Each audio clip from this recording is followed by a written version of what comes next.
अगर वास्तव में अपराध खत्म करना है तो आपको वैदिक शिक्षा लागू करना पड़ेगा। सबसे पहले ये जो 16 संस्कार विधि है, महर्षि दयानंद ने लिखा है, इसको प्राइमरी के सिलेबस में लागू करिए। प्राइमरी के सिलेबस में विदेशी किताब बंद करिए, विदेशी लेखकों को बंद करिए, विदेशियों के बारे में पढ़ाना बंद करिए, विदेशी नाम हटाइए, विदेशी निशान हटाइए, विदेशी परंपरा हटाइए, उसका भारतीकरण करिए। 16 संस्कार पढ़ाइए प्राइमरी के सिलेबस में, जिससे टीचर को भी पता होगा, बच्चों को भी पता होगा, माता पिता होमवर्क कराएंगे उनको भी पता होगा। 16 संस्कार को जन जन पहुंचाना जरूरी है, महर्षि दयानंद की इस पुस्तक को।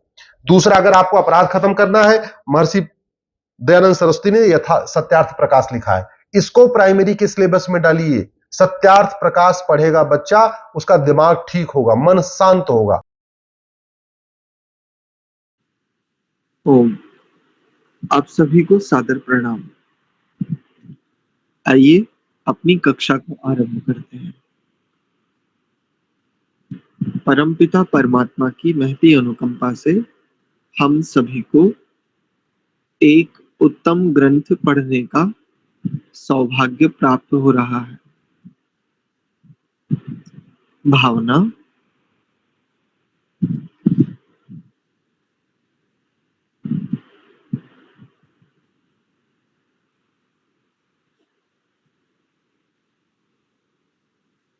ज्ञान स्वरूप परमात्मा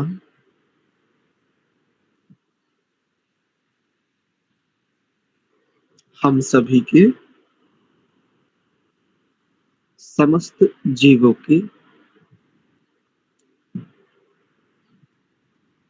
सुख हेतु तथा दुखों से निवृत्ति हेतु सदैव सतत निस्वार्थ भाव से प्रेरणा करने वाले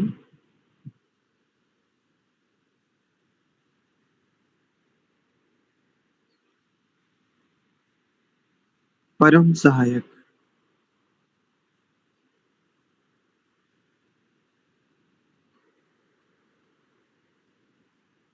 परम पिता परमात्मा। मंत्र पाठ।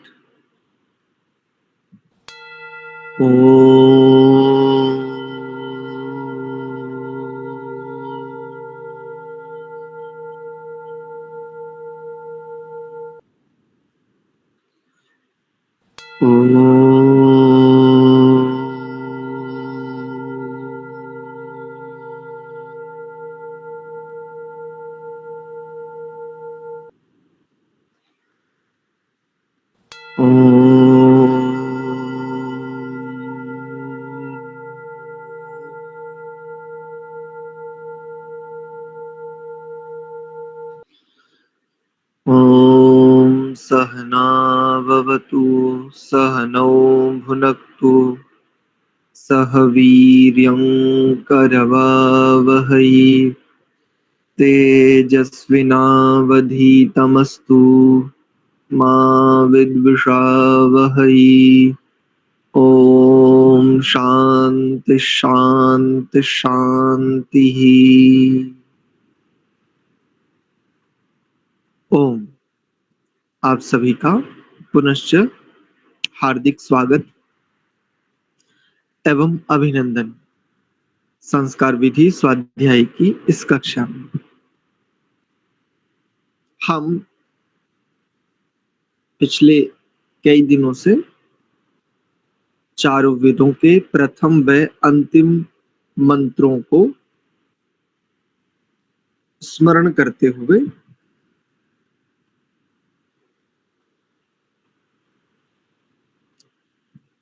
उनको समझने का, जानने का यत्न कर रहे थे। इसके अतिरिक्त संस्कार विधि के अंतर्गत हमारा शांतिकरणम नामक प्रकरण चल रहा था।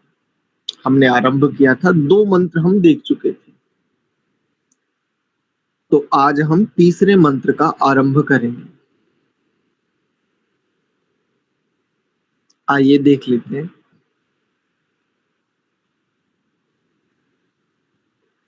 देखिए, शन्नो धाता शमु धर्ता नो अस्तु शन्न उरूची भवतु स्वधाभिः। ये दोनों ही महाप्राण हैं, धकार भी और भकार भी।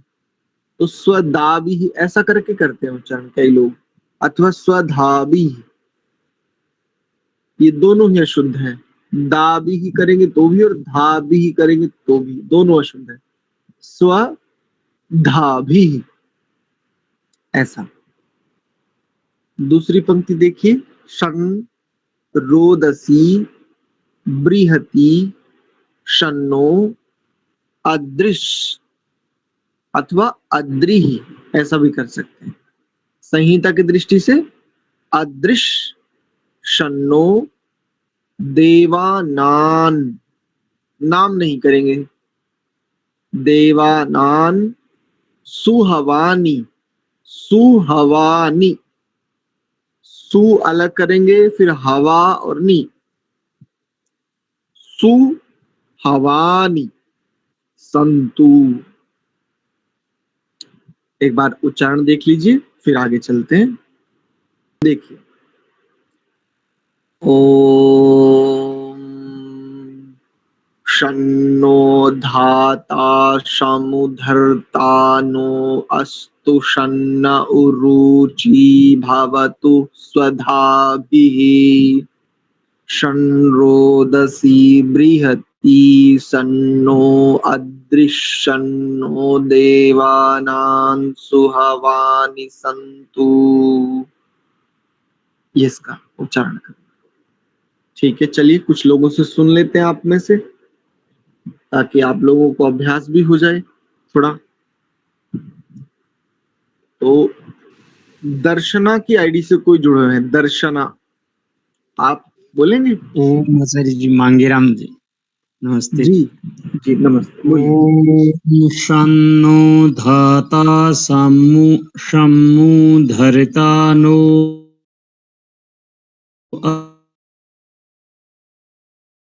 अस्तु शन्न उरुचि भवतु स्वधाभिः शन्नरोदि शन्नो देवानां सुहवानि सन्तु। दूसरी पंक्ति को फिर से बोलिए एक बार मांगेराम जी।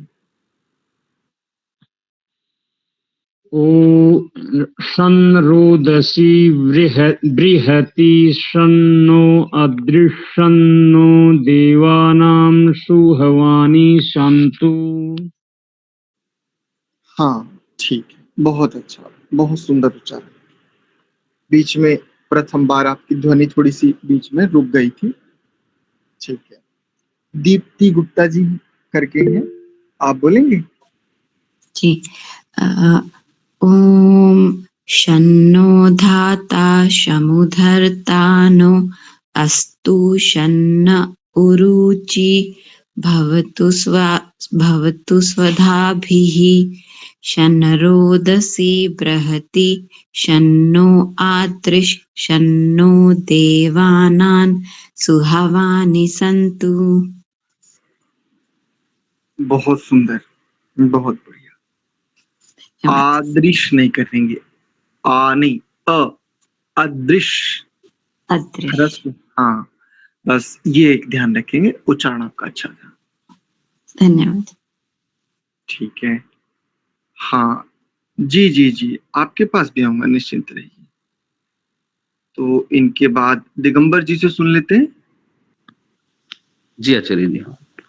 फिर से। ओम शन्नो धाता समुधर्ता नो अस्तु शन्ना उरुचि भवतु स्वधाभिः शन्रोदसी बृहति शन्नो अद्रिश शन्नो देवानां हवानि सन्तु।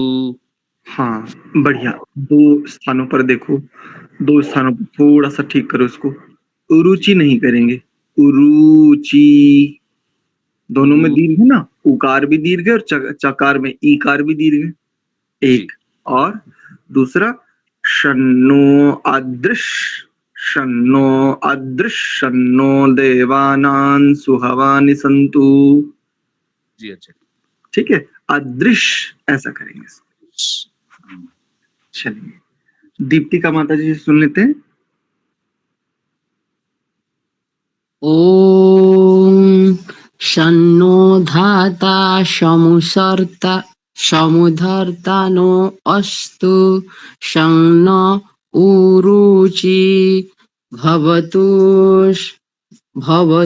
स्वधाभिः संरोदसी बृहति शन्नो अदृश शन्नो देवानां सुहवानि सन्तु। हाँ, ठीक है, बढ़िया। चलिए आगे चलते हैं। थोड़ा सा बस शकारों पर ध्यान दीजिए माता जी। कभी कभी ना बहुत अच्छा उच्चारण आता है आपका, और कभी कभी थोड़ा सा बस आप दंत्य सकारों का तालव्य ना करें। दंत्य सकार के लिए एक अभ्यास किया करें प्रतिदिन। जो तावर्ग है ना, तावर्ग, लृतु लसा दंत्या, एक सूत्र आता है शिक्षा का। तो उसके अनुसार पहले एक बार ता बोले, फिर सा बोले। त स, पूरे ता वर्ग का उच्चारण करते चले। त स, थ स, द स, ध स, न स, ल स, ऐसे। तो कुछ अक्षर ऐसे हैं जिनके साथ उच्चारण करने से आपको बिल्कुल वही उच्चारण होगा। जी जी। हाँ, कमला हंस माता जी से सुन लेते हैं। ओम आचार्य जी नमस्ते। जी। ओम शन्नो धाता समुधर्ता नो अस्तु शन्ना उरुचि भवतु स्वधाभिः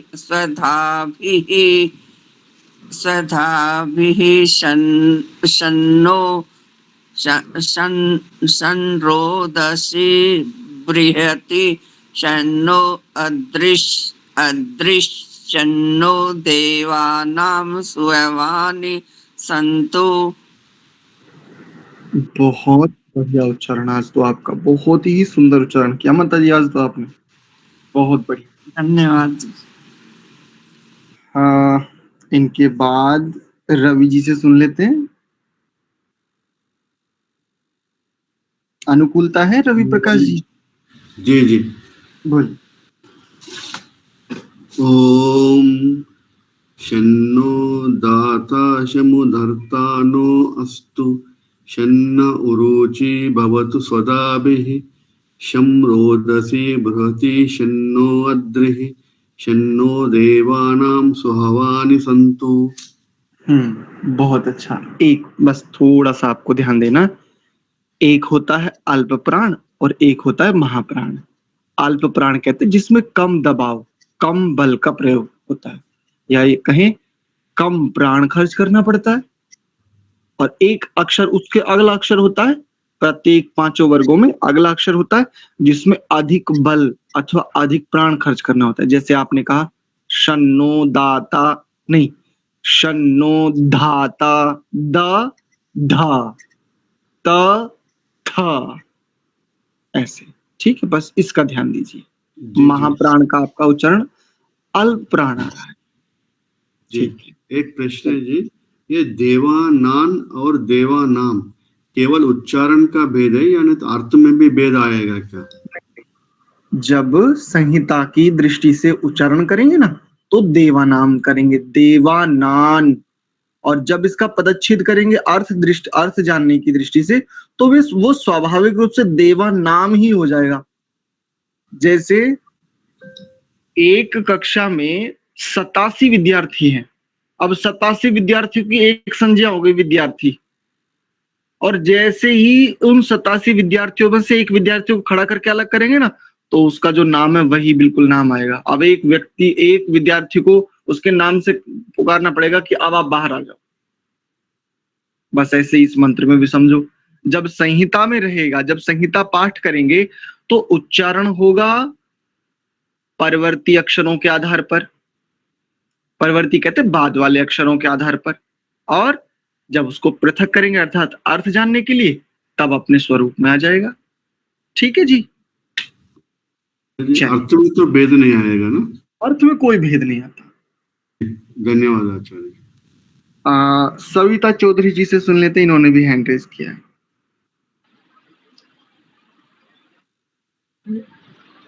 ॐ शन्नो धाता शमुधर्ता धर्ता नो अस्तु सन्ना उरुचि भवतु स्वधाभिः शं रोदसी बृहति शन्नो अदृशन्नो देवानां सुहवानि सन्तु। अरे वाह, बड़ा अच्छा उच्चारण है आपका। ठीक है, रामपाल जी सुन लेते हैं। रामपाल जी। शन्नो धाता समुधता नो अस्तु शन्न उरुचिः भवतु स्वधाभिः संरोदसीः बृहति शन्नो अद्रिः शन्नो देवानां सुहवानि सन्तु। हाँ, बढ़िया, बहुत अच्छा। बस जैसे रोदसी ही, वहां पर विसर्ग नहीं है, इस बात का ध्यान रखिए, है ना। जैसे शन रोदसी, यहाँ पर विसर्ग नहीं। अच्छा उच्चारण था आपका। चलिए, कुछ ऐसे लोगों से सुन लेते जो नए आए हैं कक्षा में। पुष्पांजलि देवी के नाम से कोई जुड़े हैं? पुष्पांजलि देवी। आचार्य जी नमस्ते। नमस्ते। मैं पढ़ूं? हाँ जी। ओम संनो धाता समुधर्ता नो अस्तु संनो उरुचि भवतु स्वधाभिः संरोदसी बृहति संनो अद्रिः संनो देवानां सुहवानि सन्तु। बढ़िया, अच्छा उच्चारण। पुष्पा अरोरा जी। जी नमस्ते जी। नमस्ते। ओम शन्नो धाता शमुधर्ता नो अस्तु शन्ना उरुचि भवतु स्वधामिः शन्ना रोदसी बृहति शन्नो अद्रिः शन्नो देवानां सुहवानि सन्तु। 3 स्थानों पर देखो, उच्चारण अच्छा है आपका। दूसरी पंक्ति का जो प्रथम आपने बोला, शन्ना नहीं करेंगे यहाँ पर, शन केवल, शन रोदसी शन रोदसी शन रोदसी। एक। आगे चलिए, देवाना नहीं, देवाना के ऊपर एक अंक बिंदु भी लगा है ना, जैसे अंक से अंगूर पढ़ाते थे बचपन में, तो एक अंक बिंदु, इसे अनुस्वार कहते हैं व्याकरण की भाषा में, अनुस्वार। इसका उच्चारण ना करेंगे, देवानान देवानान। और इसके बाद वाला शब्द सुहवानी सुहवानी, ये करेंगे, सुहवानि शन्नरोदसी देवानां। ठीक है। कोई और ऐसे हो जो अपनी इच्छा से चाहते हो कि नहीं जी हम भी सुनाना चाहें, तो आप हैंड रेज कर सकते हैं। जी बोलिए अनुपमा जी। ओम धाता शमोधर्ता अस्तु शन्ना रुचि भवतु स्वधाभिः शन्रोदसी बृहति शन्नो अद्रिः शन्नो देवानां सुहवानि सन्तु। बढ़िया। एक स्थान पर देखो, जब आपने किया ना देवानान, उसके बाद सुहवानी, सुहवानी। मैंने पिछले दिनों भी बताया था, जब मन शब्द के रूप स्मरण करते हैं, मन शब्द के शब्द रूप जब करते हैं स्मरण गुरुकुल में, तो वहां पर एक शैली होती है। मन शब्द के रूप चलते हैं मनस, मनस शब्द है उसके मनः, ऐसे रूप चलेंगे। मनः, मनसी, मनांसी। तो यहाँ पर दीर्घ के साथ ह्रस्व भी आ जाए तो यहाँ पर उच्चारण सिखा जाता है। बस उसी शैली को मैं बिल्कुल देखो इतनी सरलता से आप तक पहुंचा रहा हूं। सुहवानी, अब नी में ह्रस्व है, वा में दीर्घ है, तो सुहवानी ये उच्चारण करेंगे। कनिका माता जी से सुन लेते हैं। हाँ जी, नमस्ते जी। ॐ शन्नो धाता समुधर्ता नो अस्तु शन्ना उरुची भवतु स्वधाभिः शन्रोदसी बृहति शन्नो अद्रिः शन्नो देवानां सुहवानि सन्तु। बहुत बढ़िया उच्चारण। एक स्थान पर देखो, ब्रीहिति नहीं करेंगे,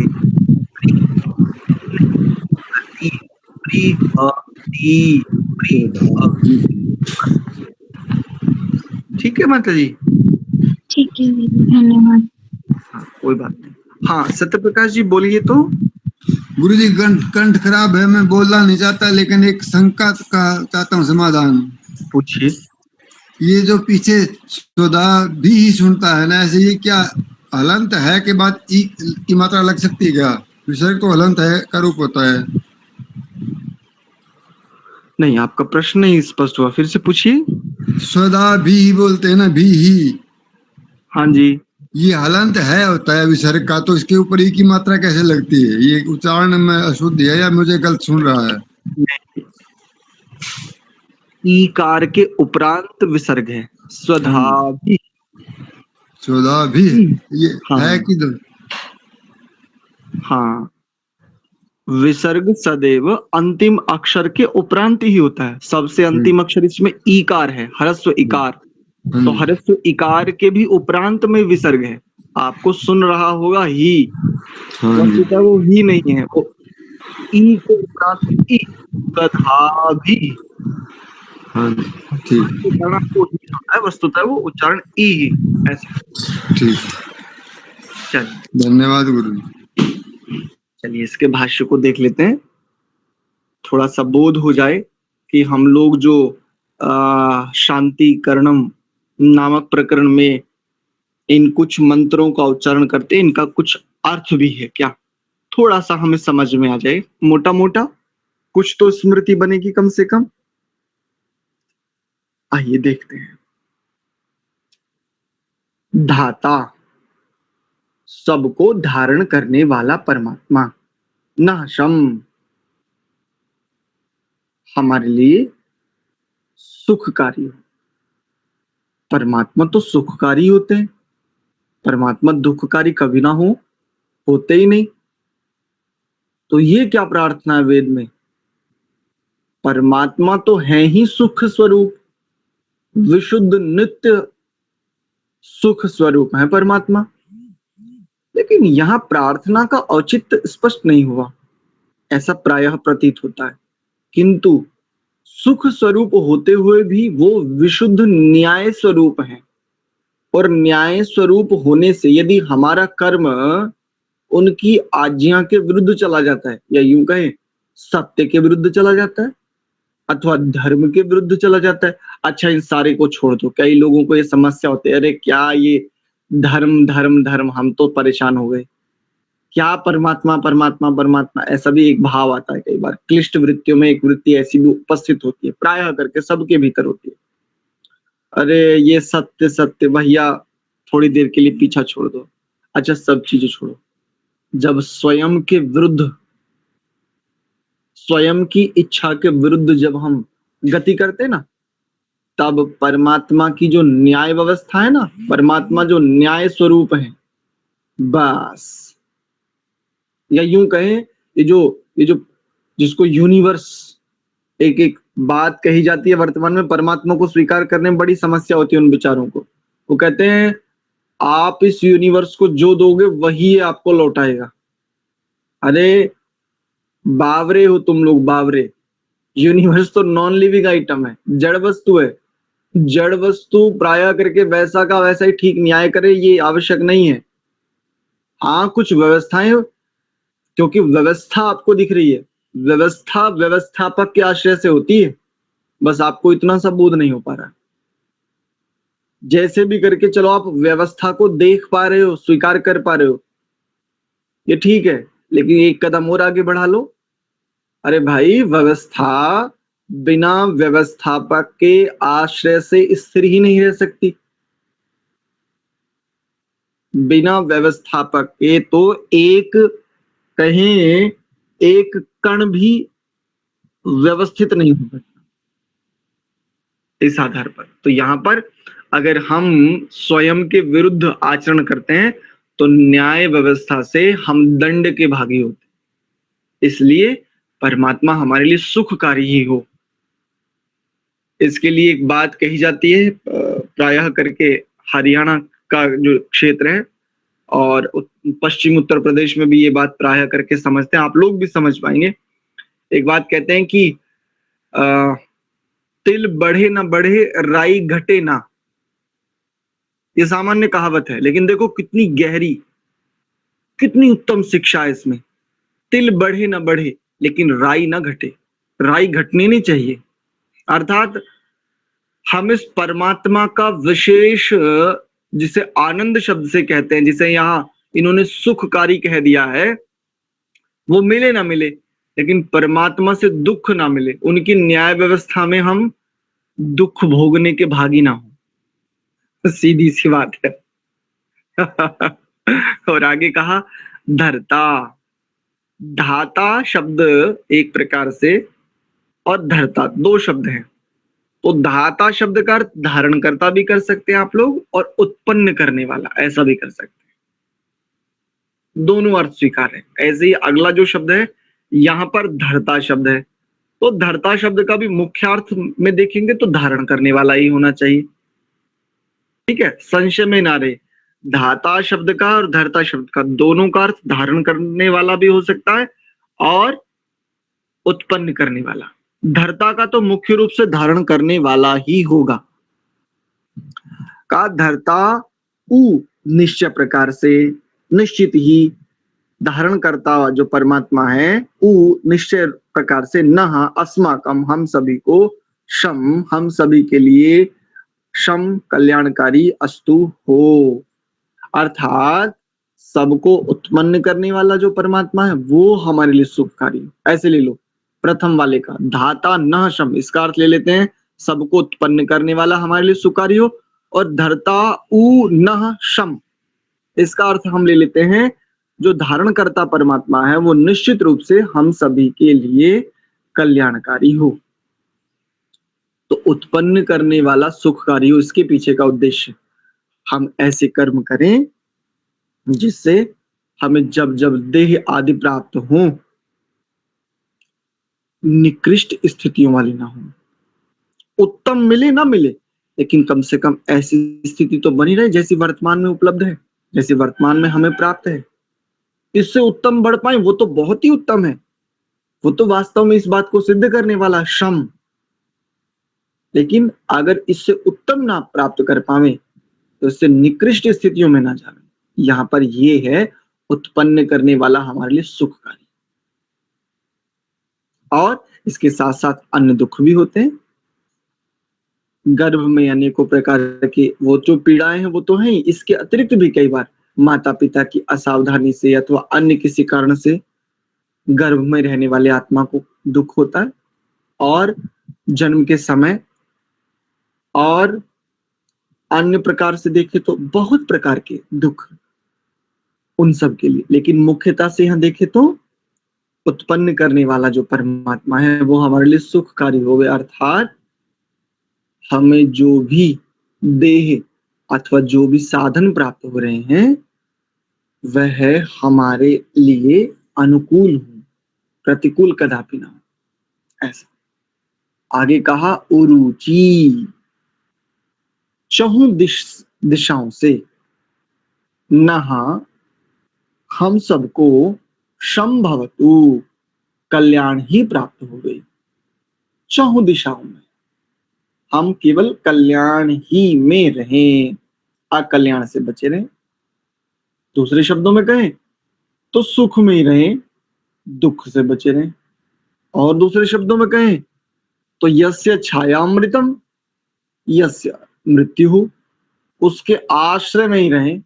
अनाश्रय में रहेंगे तो दुख में रहेंगे, मृत्यु आदि दुखों से, क्लेशों से, बंधनों से, न जाने किन किन से बिंद जाएंगे। चौं दिशाओं में, चौं ओर, सर्वदा, सर्वत्र हम कैसे रहें? संभवतु, कल्याण को ही प्राप्त होते रहें। अगर जब जब आश्रय में होते हैं बिल्कुल निश्चिंत होते हैं, निर्भय होते हैं। नन्हा शिशु जब माँ के आश्रय में होता है, उसके आंचल में होता है, उसको बड़ा सुख होता है। उस समय जो उसे सुख है वही सुख योगी को है। बस सीधी सी बात समझिए, नन्हे शिशु को अपनी माता के आंचल में जो सुख है ना उस समय, वही सुख योगी को है। संसार में दो ही सत्ताएं सुखी हैं जिनको वास्तव में सुखी कहा जाता है,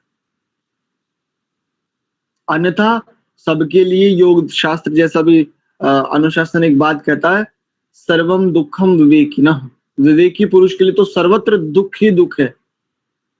लेकिन समाधि और सुषुप्ति, ये दो अवस्थाएं ऐसी हैं जब आत्मा सुख को प्राप्त करता है।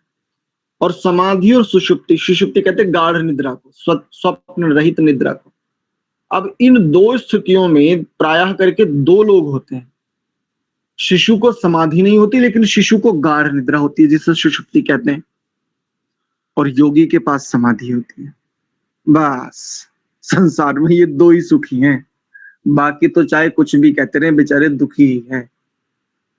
किसी की शादी हो गई है, वो उसके बाद समस्याओं से ग्रस्त है, किसी की नहीं है, वो उसके लिए ये समस्या है। ऐसे ही किसी को भाव अभाव दिखता है, किसी को अभाव भाव दिख रहा है, इत्यादि इत्यादि। और आगे कहा बृहति रोदसी, बृहति यहां पर जो महान है, जो बृहद है। बृहद क्या है? जो जिसके लिए द्युलोक कहा जाता है। ऊपर जो हम देखते हैं ना, जहां पर सूर्य आदि ग्रह हमें दृश्यमान होते हैं, उसको द्युलोक कहते हैं। और रोदसी शब्द यहां पर पृथ्वी के लिए, पृथ्वी जिस पर हम वर्तमान में उपस्थित हैं। तो जो बृहद द्युलोक है और रोदसी जो पृथ्वी है, स्वधाभी जिसने अपने भीतर सब कुछ धारण किया हुआ है। क्योंकि द्युलोक में अगर द्युलोक ना हो तो सूर्य आदि ये कहां उपस्थित हो। और ये जो पृथ्वी है, इस पृथ्वी ने भी सब कुछ धारण किया हुआ है। देखो कैसे कैसे हमारे उपभोग की, हमारे जीवन के संचालन की प्रत्येक वस्तु इस पृथ्वी पर उपलब्ध है। और जैसी इस पृथ्वी पर उपलब्ध है ना, वैसी चंद्रमा पर नहीं है, वैसी शनि पर नहीं है, बृहस्पति पर नहीं है। वर्तमान कभी हुई होगी तो हुई होगी, लेकिन अभी संज्ञान में नहीं है कि पृथ्वी के जैसी जीवन के अनुकूल व्यवस्थाएं हमारी अपनी इसी आकाश गंगा में, जिसमें ये नवग्रह आते हैं, इसमें किसी दूसरे ग्रह पर हैं। ढूंढने के लिए सब लोग निरंतर लगे हुए हैं, लेकिन अभी किसी ने ये दावा नहीं किया कि हैं इस आधार पर। तो जो ये महान, जो ये बृहद है और ये जो पृथ्वी है, ये हमारे लिए सुखकारी हो। कैसे? तो जो द्युलोक है, उस द्युलोक के साथ भी हमें सदुपयोग वाली वृत्ति अपनानी पड़ेगी, पूजा सत्कार वाली। और पृथ्वी के साथ भी। कैसे? हम जीव जो पृथ्वी पर हैं, मनुष्य सबसे ज्यादा उपद्रवी होता है, सबसे अधिक उपद्रवी यही होता है। इसके अतिरिक्त जितने भी अन्य जितने भी प्राणी वो उपद्रव करते नहीं, उनका उपद्रव केवल प्रकृति के अनुकूल ही होता है। कोई भी मनुष्येतर प्राणी प्लास्टिक नहीं बनाएगा, थर्मोकोल नहीं बनाएगा, एक वर्ष में पहनने के लिए 17 जोड़ी वस्त्र नहीं खरीदेगा, एक वर्ष के जीवन यापन के लिए इतनी जोड़ी जूते, इतनी जोड़ी चप्पलें, इतनी जोड़ी ये इतना ये ताम झाम। अच्छा, खरीदे, उसका सदुपयोग करे, आपत्ति नहीं है, लेकिन समस्या इससे आगे है। कुछ दिन पहने और उसके बाद अरे तुम कम से कम पहनने के बाद किन्हीं ऐसे व्यक्तियों को दे दो। बतेरे ऐसे लोग होते हैं बेचारे जो अभाव में, लेकिन होगा क्या, उनकी एक पोटली सी बांधी जाएगी और उठा करके लो भैया। सबसे ज्यादा दोहन, और अब वो पोटली जुड़ते जुड़ते एक बहुत बड़ा ढेर, दिल्ली में देखें तो बताते पहाड़ हो गया, पहाड़, और ऐसे ही बढ़ता रहा तो आने वाले समय में ना जाने कितने किलोमीटर में ये पहाड़ बढ़ता चला जाए। और ऐसे ही अगर निरंतर बढ़ता रहा तो एक दिन पूरी दिल्ली को अपने चपेट में ले सकते। हालांकि अब उसमें उन्होंने कुछ उससे छानना और ये सब चीजें करना शुरू कर दिया है पिछले काफी वर्षों से लगातार, तो बढ़ रहा है तो उसको करते भी हैं, उसमें से कुछ खाद बनाते हैं, कुछ और चीजें इत्यादि। हम ही हैं द्युलोक में, हम जो भेजते हैं वही द्युलोक से वापस आता है, और जो द्युलोक से वापस आता है वर्षा आदि के रूप में, ओस के रूप में, वायुमंडल के रूप में, किरणों के रूप में, चंद्रमा की शीतल किरणों के रूप में, सूर्य की उष्ण किरणों के रूप में, वही पृथ्वी पर उगता है। और जो पृथ्वी पर उगता है उसी का भक्षण अन्य प्राणी भी करते हैं और ये मनुष्य भी करता है। अब इसी के वश में है ये कि द्युलोक से, जो बृहद द्युलोक है उसको, उससे, और रोदसी जो पृथ्वी है इससे सुख को प्राप्त करें। अच्छा, कई लोग कहते हैं भाई हम तो ठीक ठीक ध्यान रखते हैं, हम दूसरे करते तो अब हम क्या करें, मांस सड़ रहा है, पशुओं का रक्त ऐसे नदियों में, नालों में, नालियों में ऐसे भरा हुआ है। बोले हम थोड़े ही ना करते हैं, ये तो दूसरे लोग करते हैं।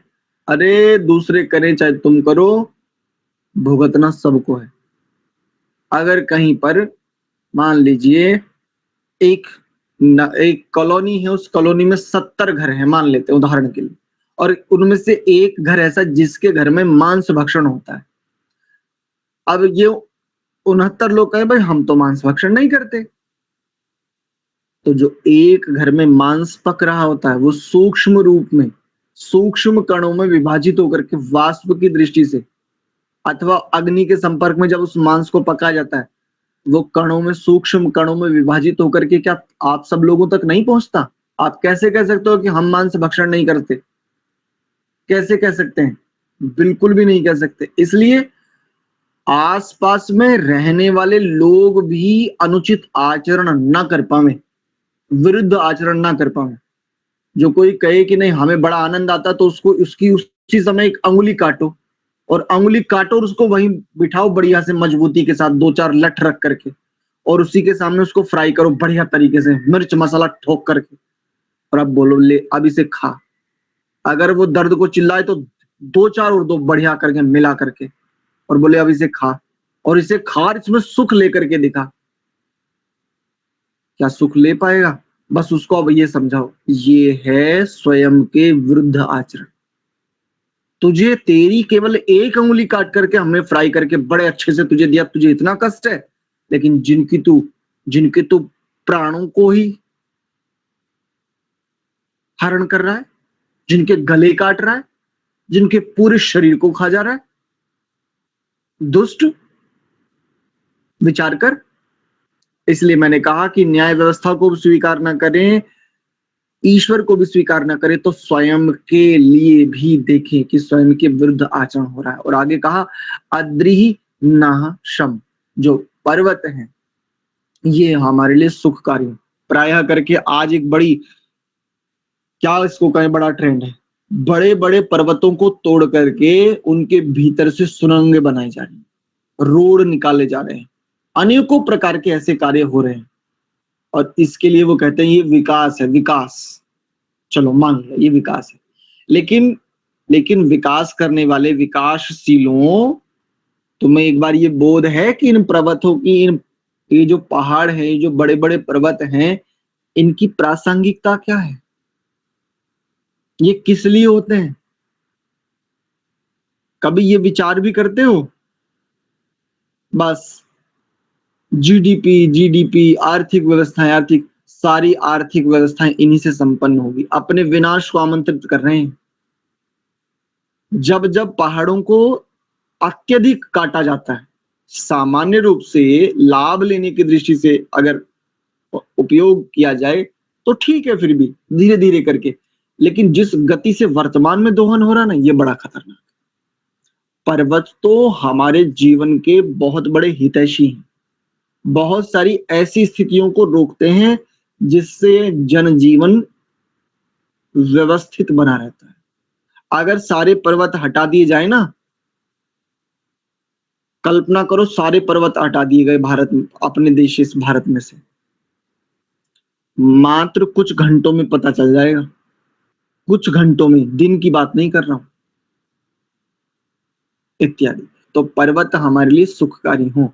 अच्छा, एक और बात है, ऊंचे ऊंचे पर्वतों पर, पहाड़ों पर जाकर के कुछ समय ऐसे रहे कि वो मोर्चा संभालने के लिए, प्राचीन काल में मोर्चा संभालने के लिए जो बुद्धिमान योद्धा थे, उन्होंने ऊपर छावनियां बनाई थी, और छावनियां बनाई थी तो चूंकि उपासक कोटि के व्यक्ति थे, वहीं पर उनके अपने उपासना, संध्या, ध्यान आदि की प्रक्रियाएं भी होती थी, अपने इष्ट की आराधना भी वहीं पर होती थी। अब उन्होंने वो इष्ट की आराधना के लिए, चूंकि उन्होंने छावनी बनाई थी, तो इष्ट की आराधना के लिए भी उन्होंने एक ऐसी व्यवस्था बनाई, यज्ञ कुंड और वो सब चीजें। अब उन्हीं यज्ञ कुंड के साथ कुछ लोगों ने अन्य अन्य प्रकार की स्थितियां जोड़ते चले गए, आज वे मंदिर हो गए। अच्छा, मंदिर हो गए, इससे भी मुझे कोई समस्या नहीं है, मंदिर भी हमारे अपने ही है, मुझे मंदिरों से कोई समस्या नहीं, मंदिर में रखी हुई प्रतिमाओं से भी मुझे कोई समस्या नहीं, बहुत अच्छा है, इस पर कभी फिर बताऊंगा, आज समय ज्यादा हो रहा है। प्रतिमा से मुझे क्यों समस्या नहीं है? प्रतिमा एक बहुत बड़ा विज्ञान है, बस इतना संकेत कर देता हूं, उसको समझ ही नहीं पाया आज तक कोई, और कोई समझा है तो वो बाहर नहीं आ पाता प्रायः करके, उसको बाद में बताऊं। लेकिन आज जहां जहां पर पहाड़ों पर ये मंदिर हैं, मंदिर के आसपास का वातावरण आप अनुभव में लाइए, दुर्गंध, भयंकर सड़ा हुआ जल, चहु और पॉलीथीन, ये वो ताम झाम, बहुत दुर्गंधित स्थितियां। और उस मंदिर से थोड़ा सा पहले देखो, एकदम शुद्ध प्राकृतिक शीतल वायु, चहु ओर का वातावरण इतना सुंदर। और जैसे ही उसके समीप जाओ मंदिर के, जिसे वर्तमान में मंदिर नाम से जान रहे हैं, जाकर के देखो, मंदिर के भीतर की तो कथा ही क्या है, मैं मंदिर के बाहर की बात कर रहा हूं, जहां से वो जल, जहां से वो चढ़ाया हुआ दूध, प्रसाद आदि वो जहां से बह रहा है वहां। और भक्त लोग क्या करते हैं, भक्त लोग अपना प्रसाद आदि लेकर के जाते बड़ी श्रद्धा से, लेकिन प्रसाद चढ़ाया और प्रसाद चढ़ा करके अब उस प्रसाद का क्या होना, ना तो भक्त लोग इस पर विचार कर रहे हैं, जो श्रद्धालु। और दूसरी मजे की बात क्या है, जो प्रसाद आदि आप लेकर के गए हो, उस पॉलिथीन को वापस ले आओ। जो रास्ते में जाते हुए मार्ग में आपने बोतल से पानी पिया, वो बोतल वहां क्यों फेंकी है? मतलब तुम्हें क्या लगता है ये गंदगी फैलाना कब छोड़ेंगे? ये गंदी आदत कभी सुधरेगी इस जीवन में? सामान्य रूप से जहां आप रहते हो कॉलोनी में, वहां फेंक देते हो तो कम से कम वहां साफ सफाई हो जाती है, पहाड़ों पर साफ सफाई करने कौन जाएगा? इतना सा विचार नहीं कर पाते।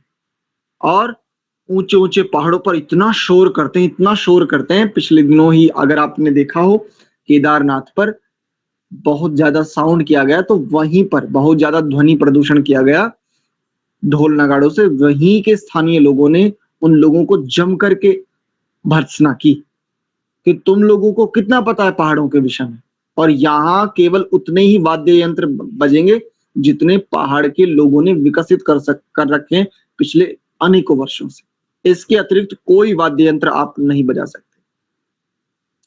पहाड़ी लोग फिर भी इस बात को थोड़ा समझते हैं।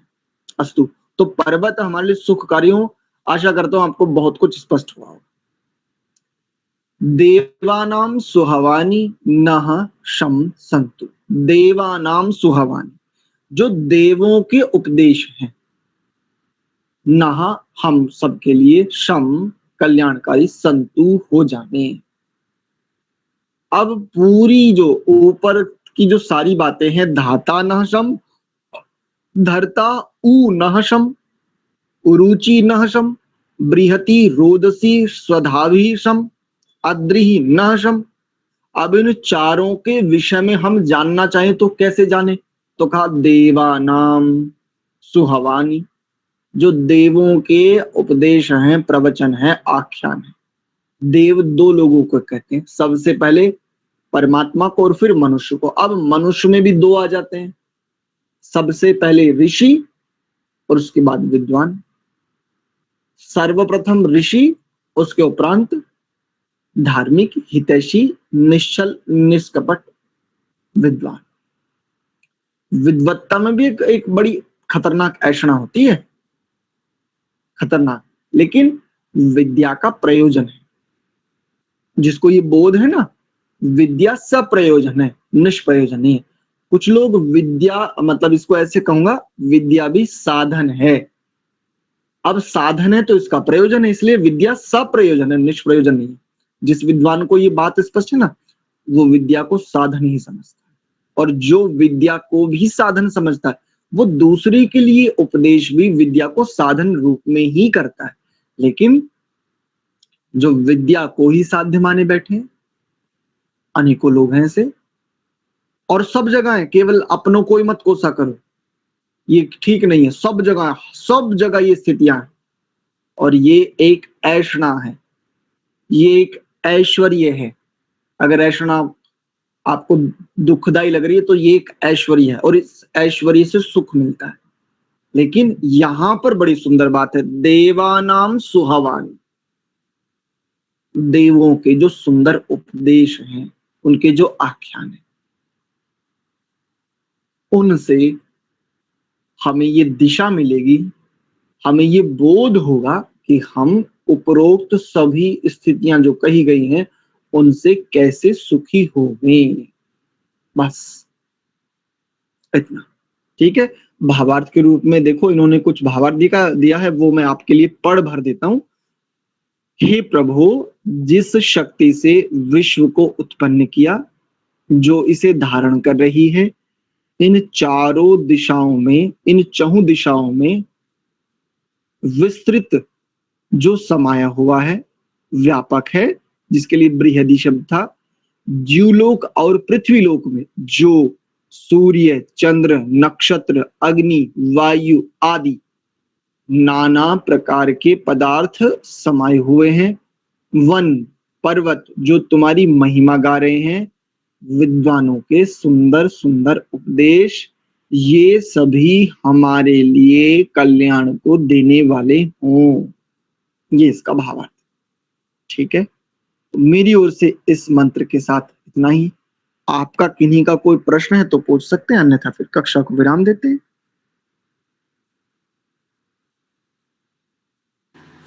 आचार्य जी। जी आचार्य जी, बृहद का मतलब आपने क्या बताया था? बृहद का मतलब बड़ा। बड़ा, इसके समानार्थी एक और शब्द देखो, जैसे बृहस्पति। बृहस्पति शब्द है ना, वो बृहद को ही कहने वाला है। अच्छा, ठीक है। और यहाँ पर बृहति शब्द से द्युलोक ऐसा अर्थ करेंगे। अब द्युलोक क्या, जहां पर सूर्य आदि विद्यमान है। अब सूर्य आदि कहां पर विद्यमान है? तो आकाश में विद्यमान है। पृथ्वी की दृष्टि से उसे द्युलोक कहा जाता है। अब अगर कहें तो पृथ्वी कहां पर विद्यमान है? तो पृथ्वी भी तो आकाश में विद्यमान है। आकाश मतलब अवकाश, मतलब खाली स्थान, क्योंकि किसी भी पदार्थ को रहने के लिए स्थान चाहिए। अगर स्थान ना हो, खाली स्थान ना हो, तो पदार्थ हो ही नहीं सकता। जैसे कक्ष होता है, कक्ष में अगर स्पेस ना हो तो कोई वस्तु ला सकते हैं क्या? नहीं ला सकते। ठीक है, चलिए। परमात्मा के लिए भीतर में शुद्ध भावना, उनके प्रति प्रेम, नन्हे शिशु की भांति कि प्रभु हम ज्ञानी तो अभी ना हो पाए, किंतु शिशु अवश्य हैं। इसलिए हमें अपने आश्रय से कभी पृथक ना करो। जब भी आपके आश्रय से पृथक होते हैं ना, तो भयभीत हो जाते हैं। चहुं ओर से भय हमें आकर के घेर लेते हैं, अनेकों प्रकार के। काम का भय, क्रोध का भय, लोभ का भय, मोह का भय, अनेकों प्रकार से। इसलिए हम तो शिशु ही हैं और आपके समक्ष तो अबोध ही हैं। जो बोध हमें आपके आश्रय में होता है, जो कल्याण हमें आपके आश्रय में रहते हुए अनुभव में आता है, वो अन्यत्र कहीं नहीं आता। ऐसी शुद्ध भावना प्रणव का उच्चारण।